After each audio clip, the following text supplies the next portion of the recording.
आप आगे पकड़िए। हाथी के आगार से घोड़ा के लखार से आगे बढ़िए।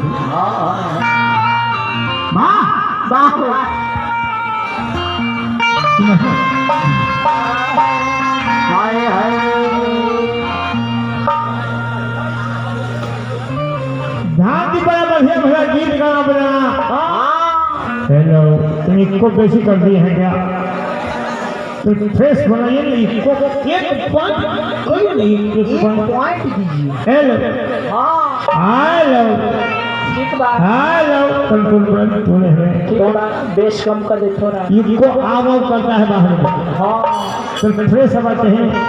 मेन मेन बेस आए चुप है लो आए लो ठीक है ठीक है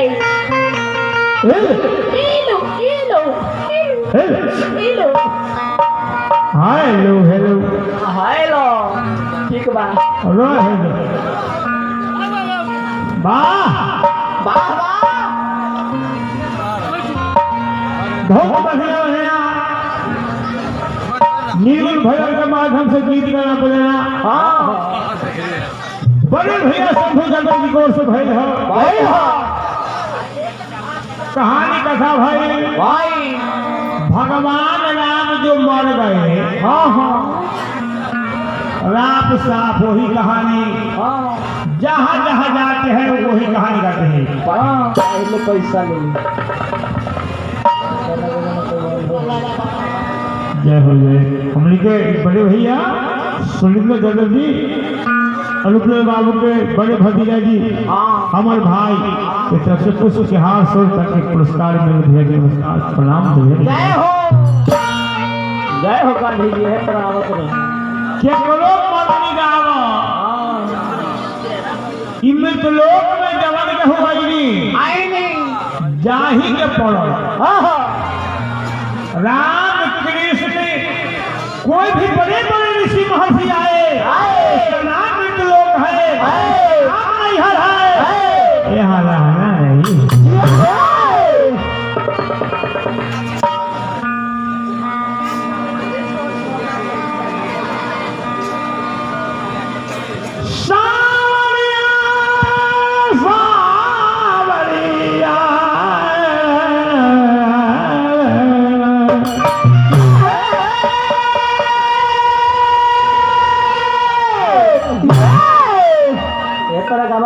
कहानी आपका शंभू भाई आपका छूटता है रामायण से।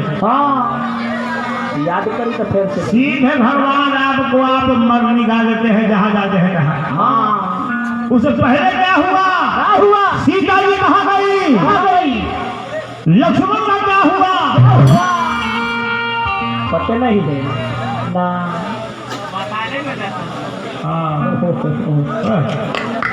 शंभू भाई राघोपुर क्षत्रिय मारे जीवन का कोई ठिकाना है? जिंदगी मौत और जीवन एक साथ चलता है। शंभू भाई मर गए। राम नाम सत्य है पूरी जिलेबी ओके ले चलो फूक से। शंभू भाई के पहले इनका पिताजी थे कि नहीं? पते न चलता है। उनके दादाजी थे कि नहीं?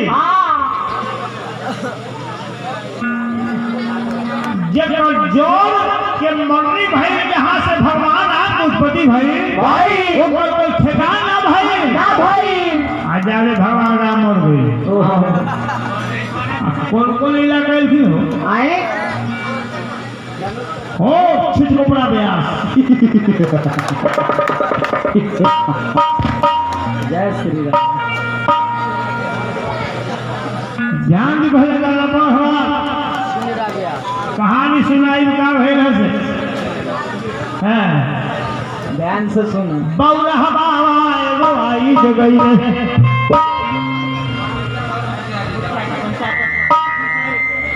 परविंदर बाबू मुखिया जी कौन से दूसरे रुपये नाम आई हो परविंदर बाबू मुखिया जी की हाथ नमस्कार जय हो भगवान से कामना तो बढ़िया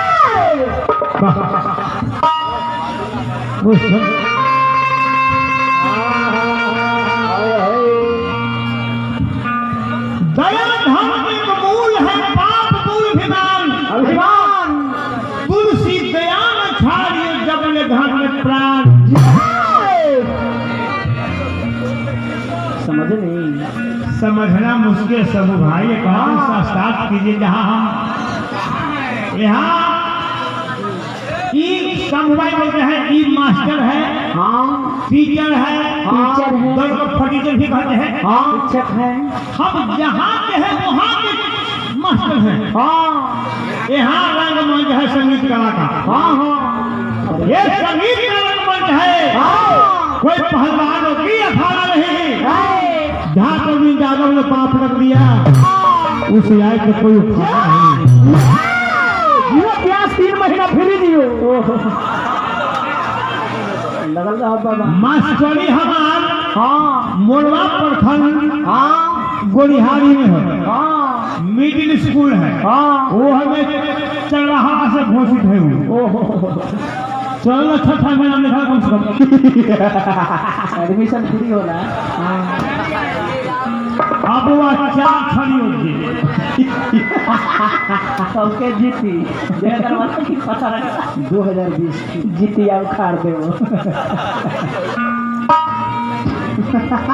यहाँ कलाकारी है हाँ संगीत है ये मास्टर है टीचर है तोरा ये स्कूल के कोना माना हो छोड़ी ना तो मैट्रिक 3 बार फेल हो गया ये माना कोना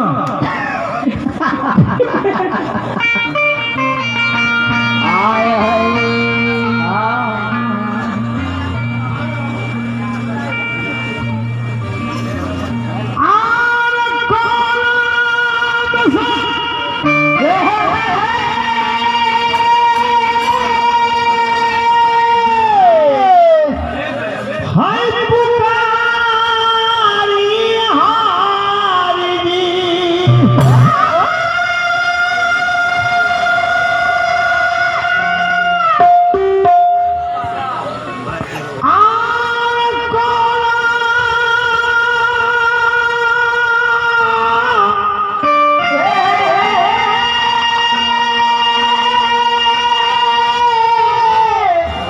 नाम से पुकारी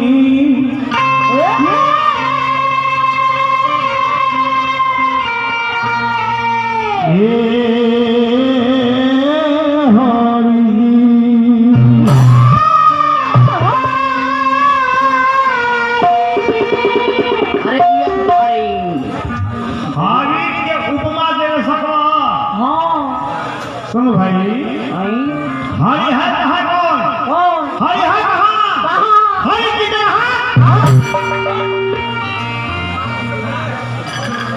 जान लो हरि हर कोई है जितना बैठक वाली जानता राधा करे बुजुर्ग कार्यकर्ता जी हर कोई हरि का रूप है इस पर आंख दिला विनाशी चेतन अमन सहस्रासी ये हर कोई के महिमा भाई था अनुपुर बाबू के आत्मा के शांति हेतु है अरविंद व्यास के शंभु व्यास को बुलावो प्रणाम है भइल ह चौकी लागल है, पारकली लागल है, लाइट लागल है। ब्याजी की चाय पिज्जा के दूध पीजिएगा कि कचौड़ी पूरी खाइएगा। यह हम इनके नाम हरि है। हरि के उपमा जानवे न करते हैं या सोचे के खाली खेत में छिपे हैं।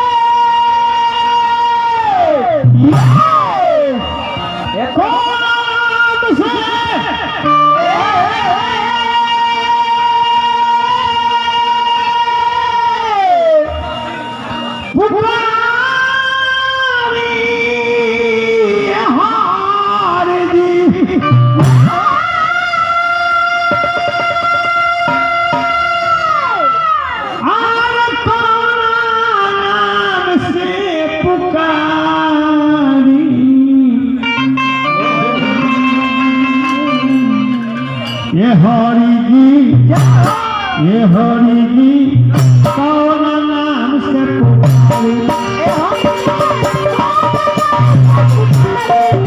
हरि जी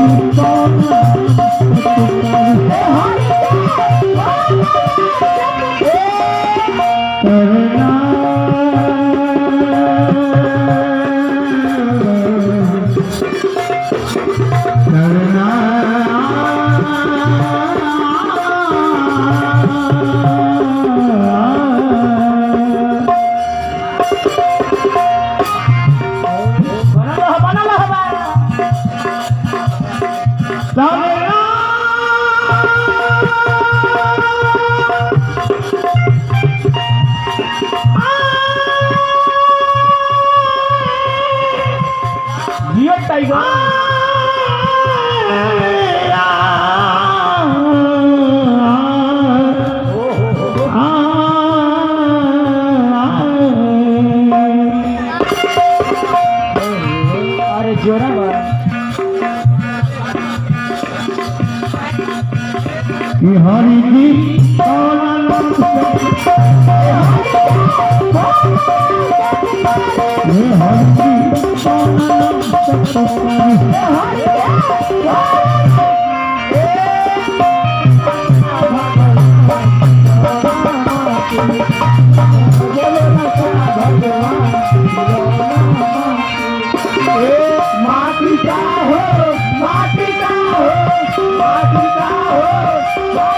चलिए परमिंदर बाबू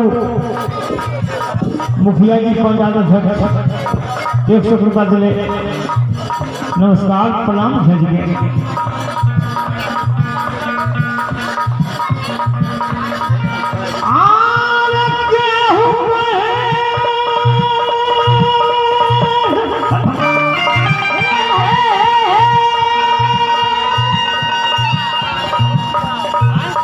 कृष्ण मुरारी